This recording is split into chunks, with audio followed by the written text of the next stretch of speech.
आज के इस सेशन में आप सभी स्टूडेंट्स जो भाग ले रहे हैं उन सभी का स्वागत है। और जैसा कि आप पढ़ चुके हैं इससे पहले,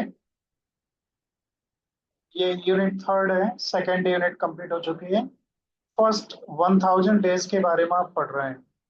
और 1000 डेज किसी भी बच्चे के लिए बहुत इंपॉर्टेंट होते हैं। क्यों और कैसे इंपॉर्टेंट होते हैं, वो चीजें आप इसमें पढ़ रहे हैं, है ना।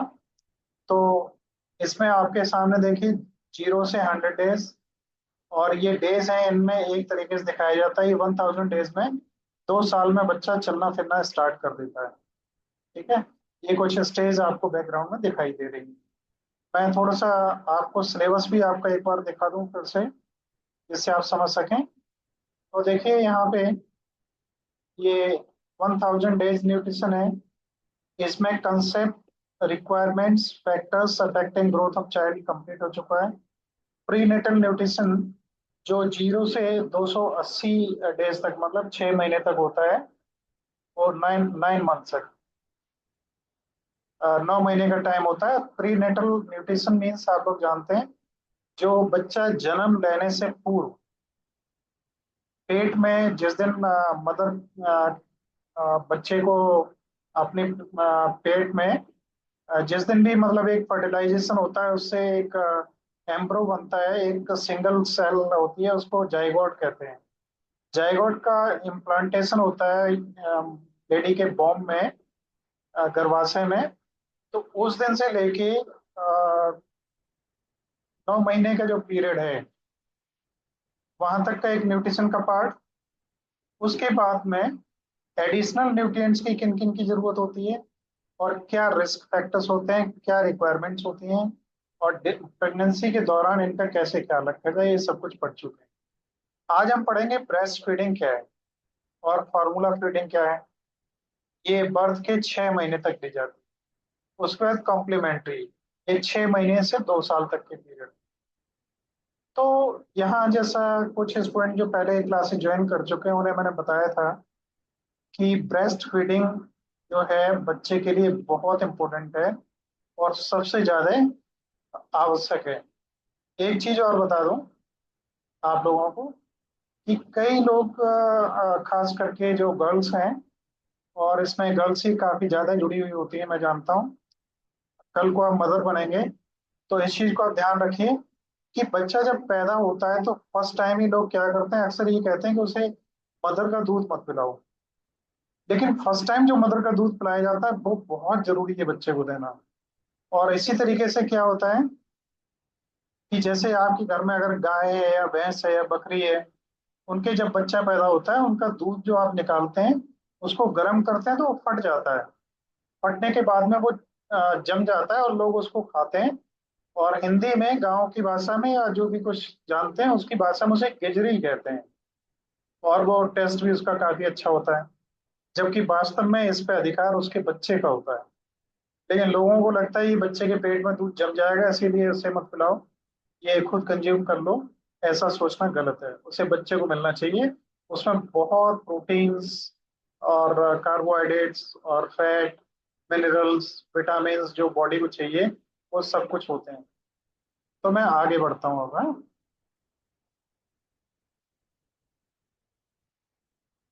हम चलते हैं अपने प्रेजेंटेशन की तरफ।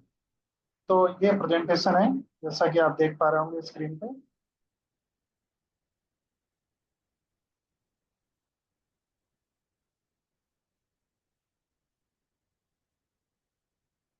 देखिए,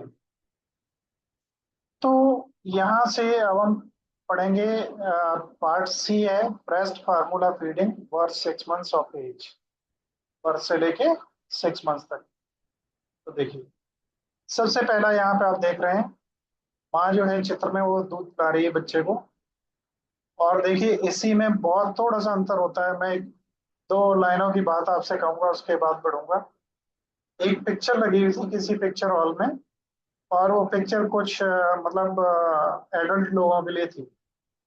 तो उस पिक्चर में एक माँ एक बच्चे को दूध पिला रही होती है। तो वहीं से कोई दो यंग चैप्स जा रहे होते हैं, तो वो देखते हैं और वो भद्दा सा कमेंट करते हैं उस पर। और वहीं पे दो बच्चे जा रहे होते हैं, वो देखते हैं, देखो बोले मम्मी भैया को दूध पिला रही है। तो ये आपके देखने और सोचने समझने के सिस्टम पे सब कुछ डिपेंड करता है कि क्या बुरा है, क्या अच्छा है। तो इन चीजों में आप अपने विचारों ध्यानों को सही रखिए। और मैं यहाँ से आगे बढ़ूं उससे पहले आप लोगों की अगर अनुमति हो तो मैं आपको एक छोटी सी स्टोरी सुनाऊं, तब फिर आगे बढ़ूं। और आपकी अनुमति लेने के लिए मैं आपकी चैट को एक्टिव कर रहा हूँ। आप सभी लोग मैसेज कर सकते हैं। अगर आपकी अनुमति मिलती है यस में, तो मैं आपको छोटी सी कहानी सुना के आगे बढ़ता हूँ। Okay, thank you very much. काफी स्टूडेंट्स का यस में है। और आज बहुत ज्यादा बड़ा सेशन नहीं है, इसलिए मैं कहानी आपको सुना भी सकता हूँ। चलिए, थैंक यू। कहानी सुनिए, बहुत अच्छी कहानी है।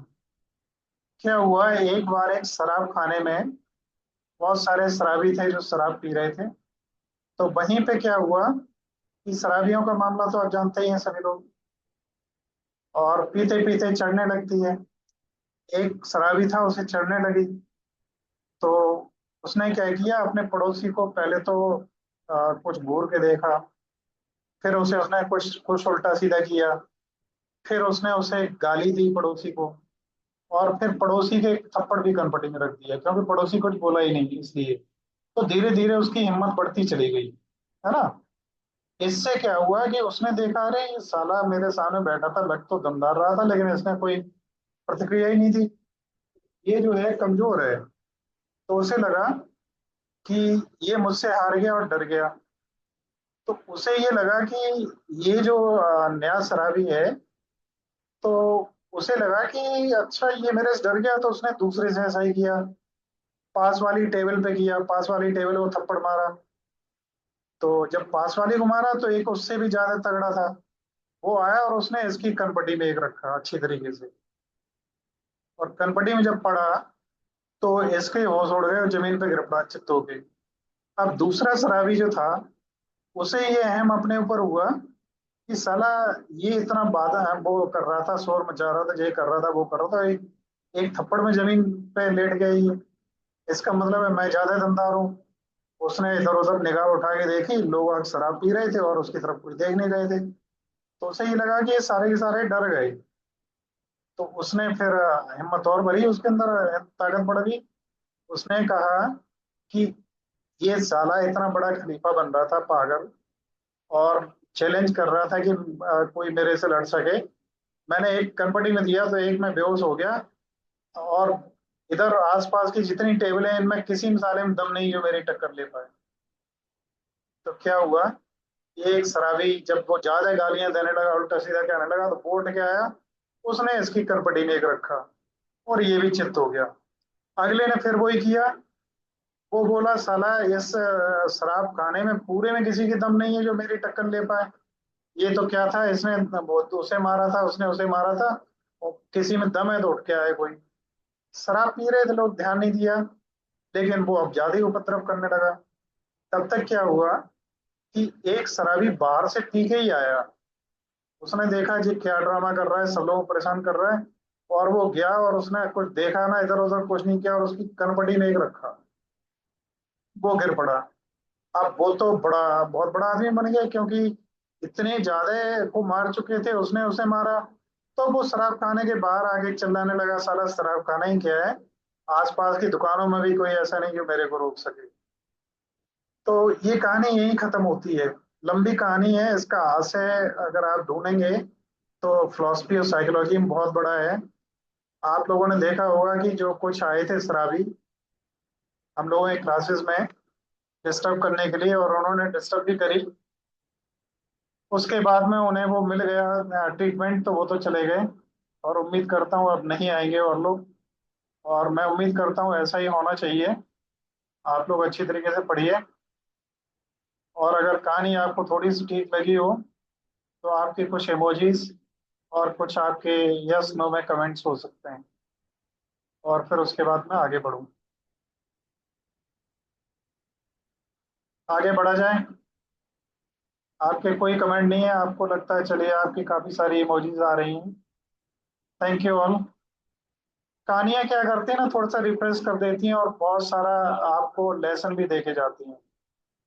इसलिए बीच बीच में मैं लेता रहता हूँ जहाँ पे आपको बोरियत ना महसूस हो। और मेरी नज़र में पढ़ाई अच्छी वही है जहाँ पे आपके ऊपर कोई बर्डन ना हो, है ना। So thank you all. हम आगे बढ़ते हैं, चलिए देखिए। Thank you now. अब हम आ जाते हैं अपने टॉपिक पे। Mother's own milk is considered to be the best source of the infant nutrition. माँ का जो दूध होता है वो शिशु के लिए सबसे बढ़िया न्यूट्रिशन का काम करता है। बहुत सारे एविडेंस है जिनमें रिसर्च करी गई है, उनमें ये पता लगा कि मदर के मिल्क में बायो एक्टिव एजेंट्स होते हैं जो क्या करते हैं कि बच्चे की जो गैस्ट्रो इंटेस्टाइनल ट्रैक्ट होती है, मतलब मुंह से लेके पेट तक छोटी आंत तक में जो इम्यून सिस्टम है और ब्रेन डेवलपमेंट, इसको डेवलप करने में बहुत सहायता करता है माँ का जो दूध होता है वो। The breast milk is widely recognised as biological food required for optimal infant growth and development.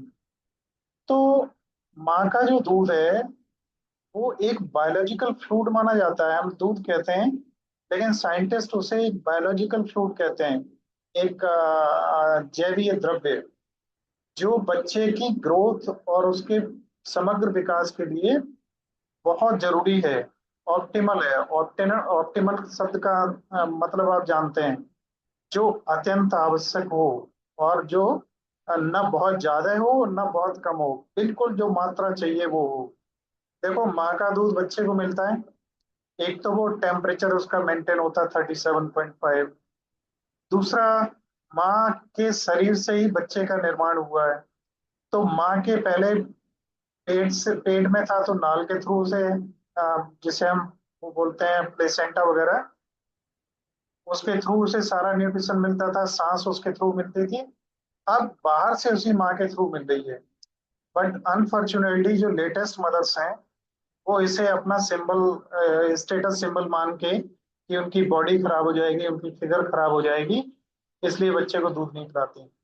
तो फिगर खराब होने की जैसे इतनी चिंता है, वो माँ का बच्चे से प्रेम क्या डेवलप होगा, संभव ही नहीं। और जब माँ बच्चे को अपने ब्रेस्ट से दूध पिलाती है तो एक ऐसी सेंसेशन उसकी बॉडी में जाती है जो उसे बड़ा अच्छा सुखद अनुभव करवाती है। और बच्चे के लिए भी ये बहुत जरूरी और अच्छा होता है। अ, इसके साथ ही इसमें देखिए लिखा हुआ है, recently studies have further suggested that breast milk mitigates infants programming of late metabolic disease and protecting against obesity and type 2 disease। तो कुछ जो अभी खोजें हुई हैं उनसे अध्ययनों से पता लगा है कि बच्चे की जो मेटाबॉलिक डिजीज होती हैं उन्हें ये मैनेज करता है, और खास करके बच्चे के मोटापे को नियंत्रित करता है। और टाइप 2 डायबिटीज जो होती है, टाइप 1 और टाइप 2 दो तरीके की डायबिटीज होती है। टाइप 1 डायबिटीज वो होती है जो बच्चे को पैदा होने के साथ ही होती है और ये कभी ठीक नहीं होती। और टाइप 2 वो होती है जो पैदा होने के बाद में होती है, जो ज्यादातर लोगों को होती है। और टाइप 1 डायबिटीज होने का कारण क्या होता है, आप लोग जानना चाहेंगे तो मैं बताऊं। आप यस लिखिए चैट विंडो में फिर से एक बार, अगर जानना चाह रहे हैं टाइप 1 क्यों होती है डायबिटीज। ओके, आप सभी लोग जानना चाह रहे हैं, थैंक यू। खुशबू, दिव्यांशी, सलोनी, मोनिका, अदीबा, नेहा, अरुण, मुस्कान, बहुत सारे लोग, बहुत सारे मैसेजेस हैं। सभी का नाम नहीं ले पाऊंगा, कोई माइंड मत करिएगा। देखिए टाइप 1 डायबिटीज जो होती है ये कई बार हेरिडिटिकल होती है और कई बार कुछ वजहों से हो जाती है।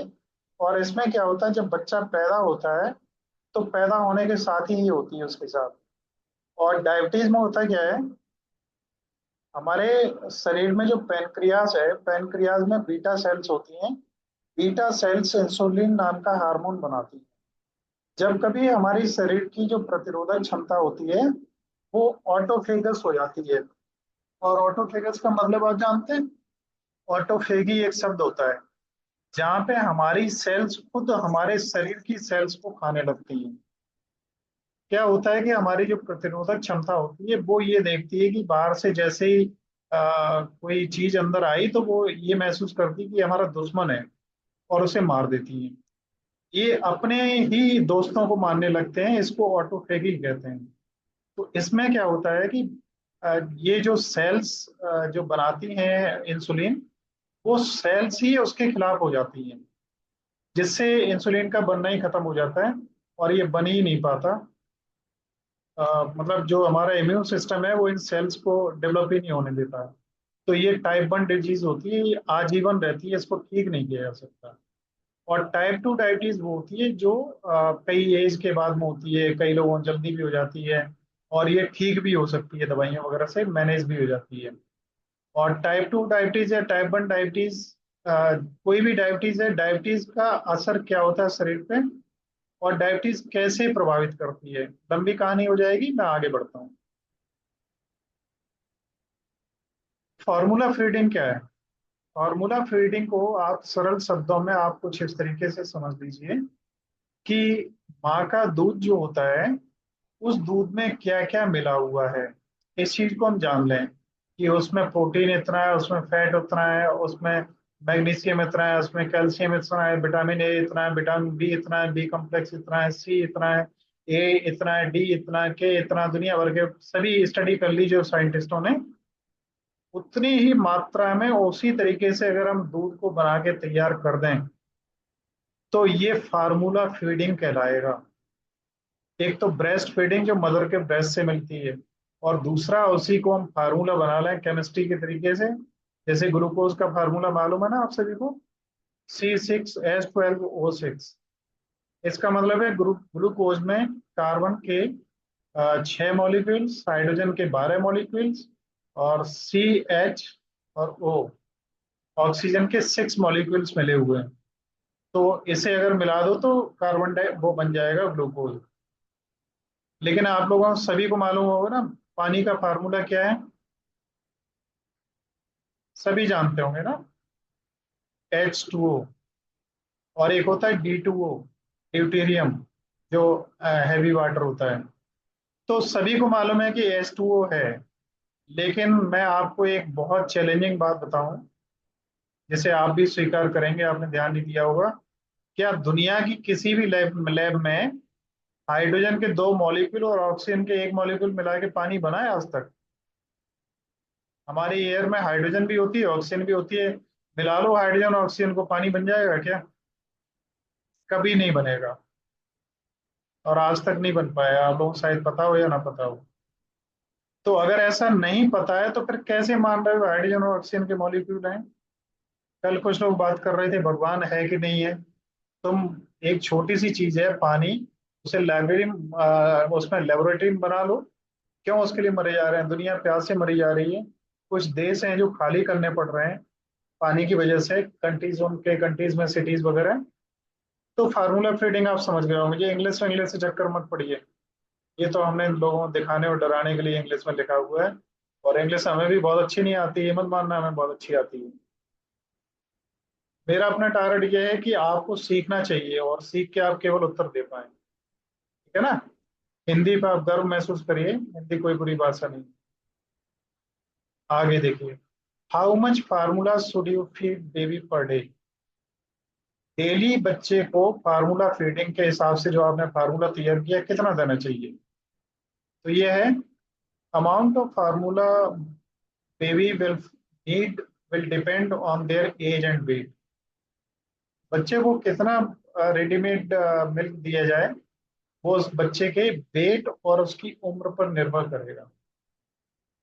should take in about 2.5 ounce 75 ml of infant formula a day for every pound of body weight, but no more than 32 ounce in 24 hours। ये ध्यान रखिए, इनमें से क्वेश्चन बनते हैं कि बच्चे को 75 ml से ज्यादा नहीं देना चाहिए, और 2.5 आउंस, और पूरे दिन में 24 घंटे में 32 औंसेस से ज्यादा नहीं देना चाहिए, है ना? अब 75 ml बनता है 2.5 आउंस से, तो 25 औंस कितने में से बनेगा वो आप देख लेना।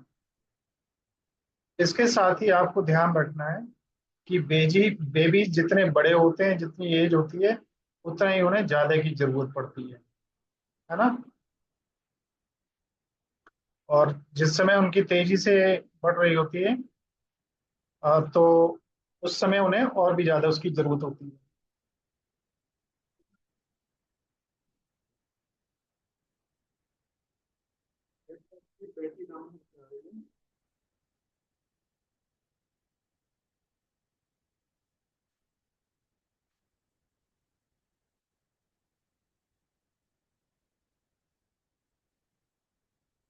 ओके,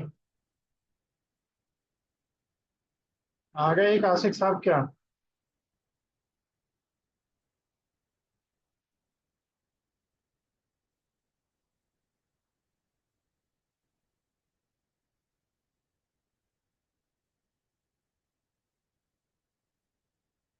आपको मैं बता दूं श्रीमान जी, जो चैटिंग है आपकी आपके लिए बहुत भारी पड़ जाएगी, और आपके लिए दिक्कत हो जाएगी खड़ी।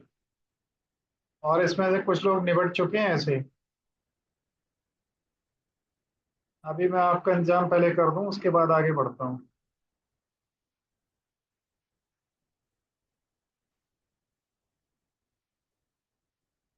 खुशबू का आशिक, आपकी कंप्लेंट मैं दर्ज करवा रहा हूँ, आप तैयार रहिए अगले रिजल्ट देखने के लिए।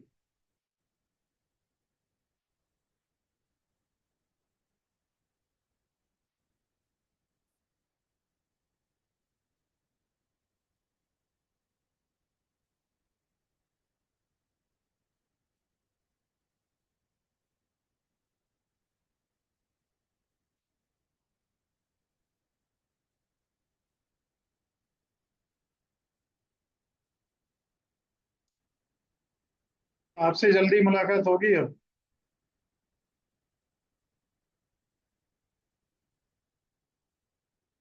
और ध्यान रखिए, महंगा पड़ जाएगा ये।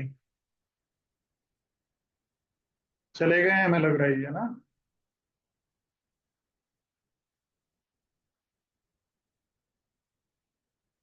आईडी बनाई हुई है खुशबू के आसिफ। चलिए मैं आगे बढ़ता हूँ यहाँ से।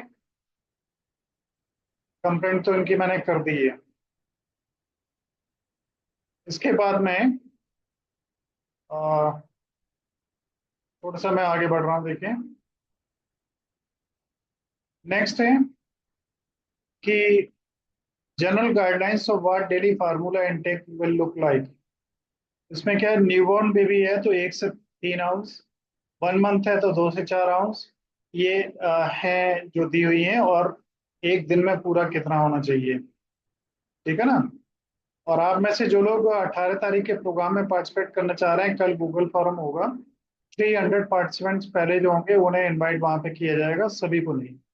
तो ये फिगर्स हैं जो दी हुई हैं, इनको आप देख लीजिएगा, मैं पढ़ के इन्हें सुनाने नहीं चाहता हूँ, और दिक्कतें होंगी। ठीक है। अ, और ये जो फार्मूला फीडिंग है, ये कब होनी चाहिए वास्तव में? Reasons to transit to bottle feeding. Bottle feeding पे आप कब आए ब्रेस्ट फीडिंग के बजाय? तो एक तरीका, एक दिक्कत हो सकती है मदर टेकिंग मेडिकेशन। माँ अगर कोई दवाई ले रही है तो ऐसे में माँ को दूध बच्चे को नहीं पिलाना चाहिए, क्योंकि अगर ऐसा करेंगे तो उस बच्चे को मेडिकेटेड इफेक्ट्स जाएंगे और उसके लिए प्रॉब्लम हो जाएगी। नेक्स्ट है not producing enough breast milk. माँ के ब्रेस्ट में ज्यादा दूध प्रोड्यूस नहीं हो रहा है। Cracked and sore nipples, mastitis of thrush, जो किसी क्रैक या किसी पेन है या दिक्कत है, कोई ऐसी स्थिति में नहीं होना चाहिए। Baby getting tired too quickly during feeding. बच्चा अगर दूध पीते पीते बहुत जल्दी सुस्त हो जा रहा है, थकान ज्यादा महसूस कर रहा है, इसका मतलब दूध में कुछ टॉक्सिन्स आ रहे हैं, उसे रोक दें। बेबी स्ट्रगलिंग टू लैच, और बेबी अगर उसके लिए परेशान हो रहा है, नहीं ले पा रहा है, तो अगर ऐसी स्थिति में भी उसको रोक देना चाहिए। नेक्स्ट में आगे बढ़ता हूँ। ये है how much should an infant receive at each feeding. एक बारी में जब किसी बच्चे को आप लाते हैं तो कितना दें? अगर बर्थ हुआ है तो 60 ml, 1 महीने का हो तो 90 ml, 2 महीने का तो 120, 3 महीने का 150, और 4 महीने का 150। और ये फिगर यहाँ पे दी हुई है ना। तो ये फिगर्स वगैरह आप लोग देख लेंगे, ज्यादा मैं एक्सप्लेन नहीं करूंगा इन्हें। नेक्स्ट आगे, ह्यूमन ब्रेस्ट जो है उसमें क्या क्या होता है देखिए।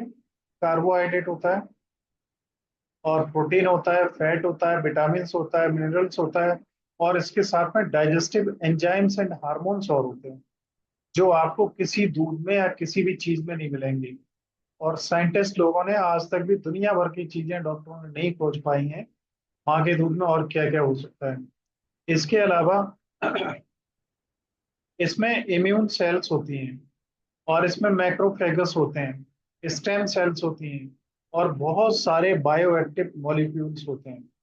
तो ये चीजें आपको जानवर के दूध में भी नहीं मिलेंगी। आप गाय का दूध पिए, भैंस का दूध पिए, बकरी का पिए, लेकिन गाय भैंस बकरी ने जो दूध बनाया है अपने बच्चे के लिए बनाया है, आपके बच्चे के लिए या आपके लिए नहीं बनाया है।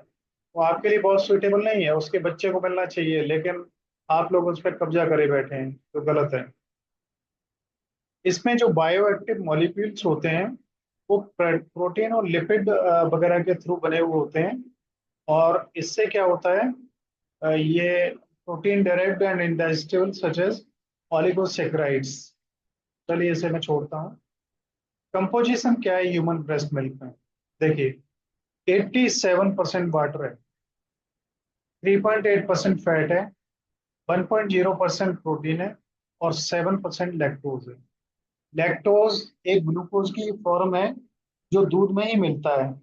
लैक्टोज, फ्रक्टोज, माल्टोज, सुक्रोज, ये सारी फॉर्म्स हैं अलग अलग। जैसे सुक्रोज है वो चीनी से मिलता है, लैक्टोज मिल्क से मिलता है, फ्रक्टोज फ्रूट से मिलता है, माल्टोज माल्टा से मिलता है।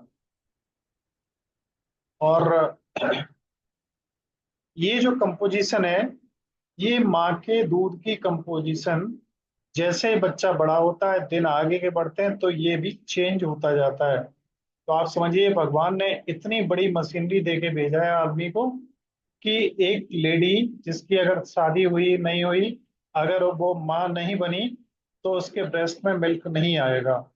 और मिल्क तभी तक आएगा जब तक बच्चा कुछ खाने की स्थिति तक नहीं पहुंच पाता है। तो 6 महीने बाद बच्चा खाने की स्थिति में आ जाता है, 6 महीने तक माँ को दूध आता रहता है, उसके बाद अपने आप बंद हो जाता है।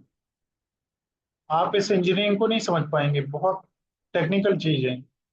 Protein in human breast milk, इसमें दो तरीके के ब्रेस्ट मिल्क में प्रोटीन होते हैं, कैसिन और एक वे। ये जो कैसिन है, ये बहुत आसानी से, बहुत अच्छे तरीके से आ, पेट में पचता है, और आसानी से बच्चे इसको डाइजेस्ट कर पाते हैं। मिल्क की स्टेज के आधार पर ये प्रोटीन की मात्रा जो है, protein in breast milk is way 80% to 50%। तो ये आप टोटल ये मान के चलिए कि फार्मूला फीडिंग जो है वो एक अल्टरनेट तो है, लेकिन वो केवल उन्हीं स्थितियों में जो मैंने अभी बताई थी। माँ को दिक्कत हो, माँ दवाई ले रही हो, बच्चे को प्रॉब्लम हो या बच्चे को सूट नहीं कर रहा हो, तो फैट कितना होता है? 3.5 से लेके 4.5% तक। और एक चीज और बता दूं कि मैंने पढ़ा था, कंफर्म अभी नहीं मैं कर पाऊंगा, लेकिन आ, मेरे को जो ध्यान आ रहा है, मैं एक बार चेक करे कंफर्म करूंगा, लेकिन जो मैंने ध्यान है कि गाय के दूध में 100% फैट होता है, वो प्रोटीन होता है, और भैंस के दूध में 100% फैट होता है। ये एक बड़ा डिफरेंस है, बहुत बड़ा। और दूसरी एक चीज मैं बता दूं आपको, ये रिसर्च ने तय कर दिया है, फाइनल किया हुआ है, आप इंटरनेट पे ढूंढिए, कि जो मिल्क होता है गाय का, उसमें सोने के कण होते हैं। मैं आपको जो कह रहा हूँ, आपको ये लगेगा, कुछ मुस्लिम स्टूडेंट भी होंगे, हिंदू मुस्लिम मैं नहीं करना चाह रहा, लेकिन आपको शायद जिस तरीके का एनवायरनमेंट और माहौल है, तो ये लगेगा कि सर हिंदू होने के नाते गाय की इम्पोर्टेंस ज्यादा बता रहे हैं। लेकिन आप इंटरनेट पे सर्च करिए, जो ये दूध होता है, दूध में सोने के क्रिस्टल्स होते हैं, और उन्हें निकाल के प्योर सॉलिड सोना बनाया भी गया है। तो इस चीज को आप इंटरनेट पे सर्च कर लीजिए, रिसर्च देखिए, उसके बाद मेरी बात को मानिए आप, है ना। इसके साथ ही मिल्क में, जो मदर का मिल्क होता है, उसमें पर्याप्त मात्रा में विटामिन डी और के भी होता है। के से क्या होता है आपको मालूम है? विटामिन डी और के की काफी कुछ जो वो होती है कैल्शियम, उसके एब्जॉर्बेशन में ये सहायक होता है। और इसके साथ ही अ, जो विटामिन डी की कमी होती है मिनरलाइजेशन वगैरह और बोन मिनरलाइजेशन वगैरह के लिए और रिकेट्स वगैरह के लिए, उसको भी ये दूर करता है। Complementary and early diet 6 months to 2 years of age. अब जो बच्चा है आपका 6 महीने का हो गया, तो अब उसे आप डाइट देना शुरू करेंगे। डाइट आप दो में डिवाइडेड है, अर्ली 6 मंथ्स टू यहाँ तक, है ना। तो यहाँ पे देखिए, around the age of 6 months an infant's need for energy and nutrients start to exceed what is provided by breast milk. अब माँ के 6 महीने के बाद में भी अगर दूध पे रखें तो उससे बात नहीं बनेगी, क्योंकि अब उसकी भूख ज्यादा बढ़ गई होती है और कुछ बाहर की एनर्जी की भी उसे जरूरत होती है। इस समय पर वो पूरक पोषण बच्चे को दिया जाना चाहिए, जो जिससे उसका शरीर पूरे अच्छे तरीके से विकसित हो सके। If complementary foods are not introduced around the age of 6 months, or if they are given appropriately, an infant growth may falter। अगर 6 महीने पे कम्प्लीमेंट्री भोजन बच्चे को न मिले, तो बच्चे या पूरा सही न मिले, तो फिर बच्चे की जो ग्रोथ होती है ना, वो प्रभावित होती है।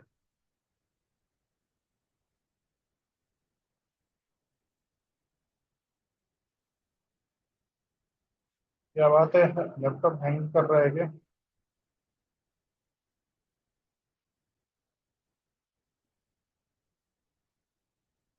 लैपटॉप कुछ हैंग हो रहा है मेरे को लग रहा है। मैं पहले तो रिकॉर्डिंग को थोड़ा सा रोक दूं।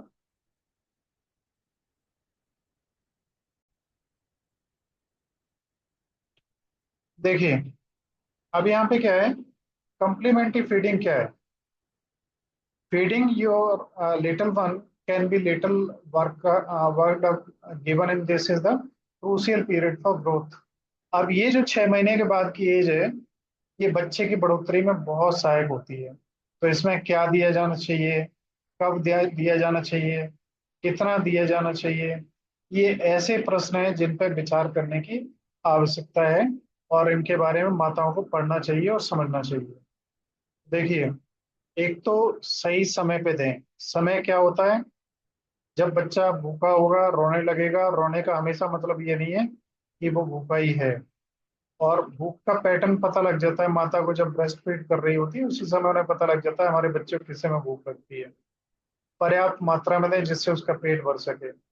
और साफ हो, क्लीन हो, बर्तन साफ सुथरे हो, और बॉटल्स वगैरह साफ सुथरी हो, सब अच्छा हो। और प्रॉपर तरीके से उसे आप फीड करें जिससे कि उसकी भूख भी मिट सके, और उसकी एज के हिसाब से फीडिंग होनी चाहिए। अब देखिए, ये माँ से बैठे हैं। अब ये जो बच्चा होता है ना, टॉडलर कहलाता है। ये जो भी चीज आती है सबसे पहले मुंह में ले जाता है।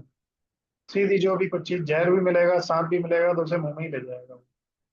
इस टाइम में क्या होता है, जो इन्फेंट है, शिशु है, वो धीरे धीरे आगे बढ़ना शुरू होता है और थोड़ा बड़ा होने लगता है, along continued breast feeding और फार्मूला फीडिंग। तो 6 महीने के बाद में 2 साल तक का जो पीरियड होता है, तो उसमें फार्मूला फीडिंग के साथ में उसको आउटर फीड भी दिया जाना चाहिए। Introduction of complementary food. इसके बाद में, फार्मूला फीडिंग के बाद अब कम्प्लीमेंट्री फूड उसको दिया जाना चाहिए, जिससे वो सही तरीके से बढ़ पाए। और ऐसे में बच्चा चलने फिरने भी लगता है, थोड़ा सा थोड़ा बैठने लगता है वो। और हर चीज को पकड़ के वो मुंह में ले जाके काटता है, उसे स्वेल करना चाहता है। तो डाइवर्स न्यूट्रिएंट सोर्सेज। अब आप उसे क्या करें, फलों का जूस दें, वेजिटेबल्स का जूस दें, होल ग्रेन्स प्रोटीन्स वगैरह हैं वो थोड़े से दें। Meat, poultry, fish, eggs, legumes ये दे सकते हैं, लेकिन बहुत कम मात्रा में दें। डेयरी प्रोडक्ट्स में सुइटेबल अल्टरनेट जैसे गाय भैंस का दूध दे सकते हैं। आयरन रिच फ्रूट्स हैं, जो फल हैं या लेग्यूम्स हैं या स्पिंच वगैरह है, वो चीजें दें। और एलर्जेन इंट्रोडक्शन इसमें है, देखिए, इंट्रोड्यूस कॉमन, एक मिनट में, इसमें कुछ प्रॉब्लम आ रही है बार बार।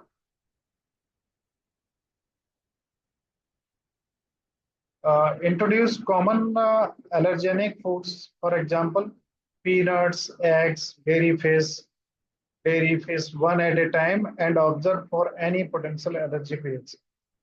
तो कुछ चीजें बच्चे को रिएक्ट करती हैं, आप खिलाते हैं उस समय उसको दिक्कतें कुछ बन जाती हैं, तो आप उन्हें खिलाएं और फिर ऑब्जर्व करें बच्चे को कोई प्रॉब्लम तो नहीं बन रही है, किसी चीज से एलर्जी तो नहीं हो रही है, उसे ध्यान रखें।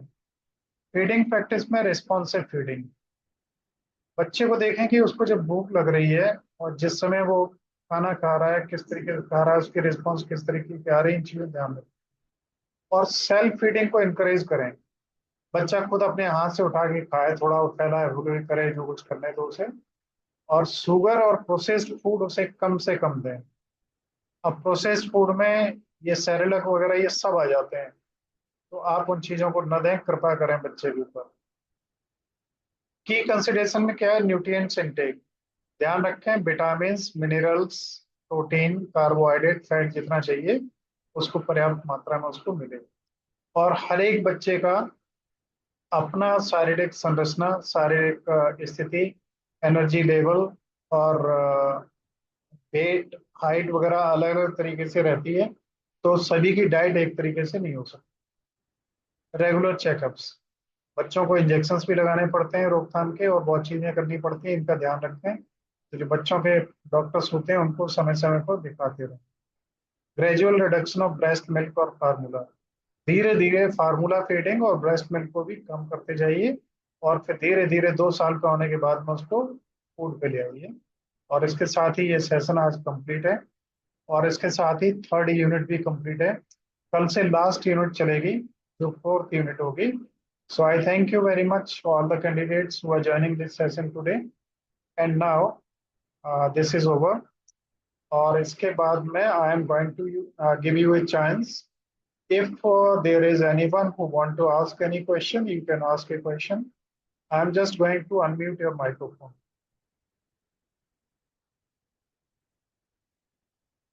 Your microphone is active now, you can unmute and ask a question if you have anyone.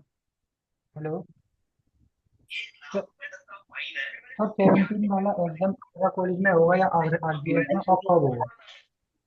आवाज अभी आपकी सही नहीं आई, दोबारा से बोलिए। सर, जो 17 तारीख को एग्जाम होगा वो कहाँ होगा और कब होगा?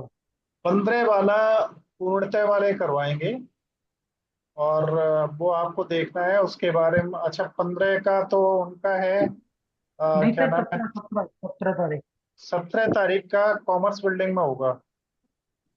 आगरा कॉलेज में सर। आगरा कॉलेज में नहीं, आरबीएस में। सर आगरा कॉलेज टाइमिंग क्या रहेगी सर? आगरा कॉलेज में कब होगा इंटरनल? आगरा कॉलेज में इसका नहीं होगा। सर एक्सटर्नल आरबीएस वालों के लिए है। आपका जो आगरा यूनिवर्सिटी से एग्जाम होगा उसके साथ में ही को करिकुलर का होगा जी इंटरनल। सर, जो 17 वाला वो आगरा कॉलेज वालों का नहीं है?